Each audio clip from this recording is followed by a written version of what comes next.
Chers amis, bonjour. Alors nous sommes en 2022. Bonne année à chacun et chacune. Et je voudrais parler du prophète Agé qui a un message, comme une lettre écrite pour nous il y a 2600 ans.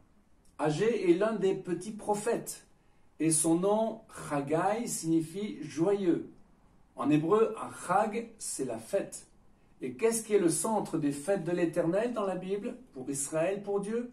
Le temple de Jérusalem. Ce temple avait été détruit en moins 586 par Nebuchadnezzar qui avait déporté les Judéens à Babylone.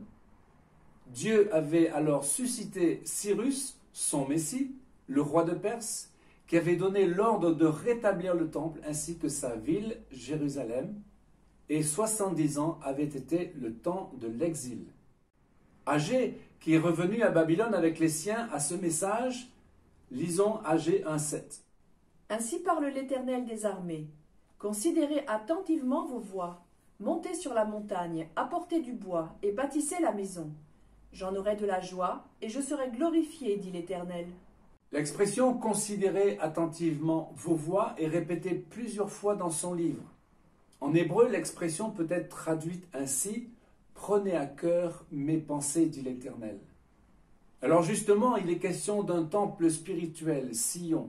Agé avait été un exilé à Babylone. Il semble que le prophète a vu Jérusalem avant la destruction du temple et l'exil en moins 586, ce qui signifie qu'il avait plus de 70 ans au moment où il a livré ses prophéties. Le prophète était donc un homme plus âgé qui regardait en arrière sur les gloires de sa nation, un prophète imprégné du désir passionné de voir son peuple renaître des cendres et reprendre sa place légitime en tant que lumière de Dieu pour les nations. Comme Agé, nous sommes tous, en tant que chrétiens, exilés en Babylone, c'est-à-dire dans le monde, un monde sans Dieu.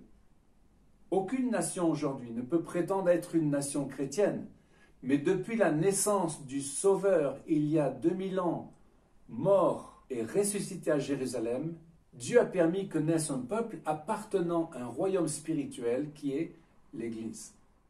En tant que Goïm, ou non-juifs, nous sommes rattachés à l'olivier franc Israël.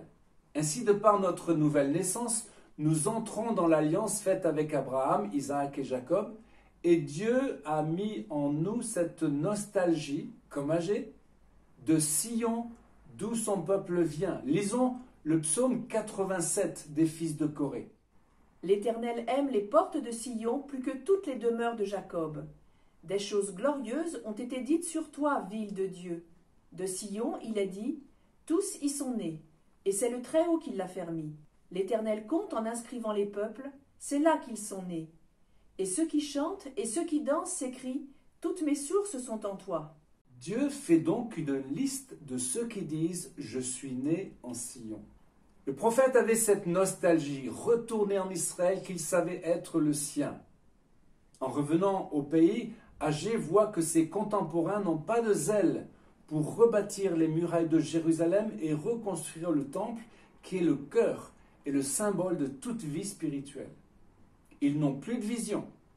Et un peuple qui n'a plus de vision centrée sur Dieu meurt. De plus, ils sont découragés et sans force. Ce premier message pour nous est celui-ci. Avons-nous conscience que nous sommes nés en Sion, que Dieu nous a rattachés à son alliance, greffés sur le peuple juif, et que tout ce qui est en rapport au temple et aux fêtes de l'Éternel fait la joie de Dieu et le glorifie. La chrétienté, d'une certaine manière, s'est détachée de sa racine. Comme l'a dit une sœur messianique, l'Église est comme une belle fleur. Mais si elle ne se reconnecte pas à sa racine, elle mourra. Dieu fait donc la liste, parmi les peuples, de ceux qui se considèrent être nés en Sion. Le prophète a eu probablement les mêmes pensées que le psalmiste du psaume 137, lisons-le. Sur les bords des fleuves de Babylone, nous étions assis et nous pleurions en nous souvenant de Sion. Comment chanterions-nous les cantiques de l'Éternel sur une terre étrangère ? Si je t'oublie, Jérusalem, que ma droite m'oublie, que ma langue s'attache à mon palais si je ne me souviens de toi, si je ne fais de Jérusalem le principal sujet de ma joie. Alors quelles sont les pensées de Dieu? Qu'est-ce qui fait sa joie et le glorifie? Que soit rétabli, réhabilité le temple et Jérusalem dans nos cœurs. Parlons à présent de Zorobabel, le rejeton de Dieu. En hébreu, Zruvavel, c'est le rejeton de Babylone. Zru signifiant desséché, brûlé. On retrouve cette expression dans Ésaïe 53, parlant de Jésus. Zorobabel est le chef des exilés. Son nom se trouve dans la généalogie du Messie. Il incarne un message d'espoir. De ce rejeton, le Messie naîtra. Comme pour Israël, qui est comme un arbre coupé, est sorti le rejeton, la tige de Jessé. Lisons Ésaïe 6, 13. Mais, comme le térébinthe et le chêne conservent leur tronc quand ils sont abattus, une sainte postérité renaîtra de ce peuple. Puis un rameau sortira du tronc d'Isaïe, et un rejeton naîtra de ses racines. En ce jour, le rejeton d'Isaïe sera là comme une bannière pour les peuples. Les nations se tourneront vers lui, et la gloire sera sa demeure. Réalisons-le, dans notre Occident déchristianisé, aujourd'hui l'Église semble desséchée. De même, les chrétiens persécutés dans de nombreux pays dans le monde sont comme brûlés. Ainsi, nous devons croire que Dieu va susciter une résurrection. Israël est l'exemple, de même le Seigneur qui est passé de la mort à la vie. Le monde est actuellement comme dans des années de vaches maigres, il y a comme un dessèchement de la vie, mais il nous appartient de garder l'espérance que Dieu peut réveiller son Église, la ressusciter pour être témoin de sa gloire. Amen. Lisons Agé 2, 22. Parle à Zorobabel, gouverneur de Juda, et dit « J'ébranlerai les cieux et la terre, je renverserai le trône des royaumes, je détruirai la force des royaumes des nations.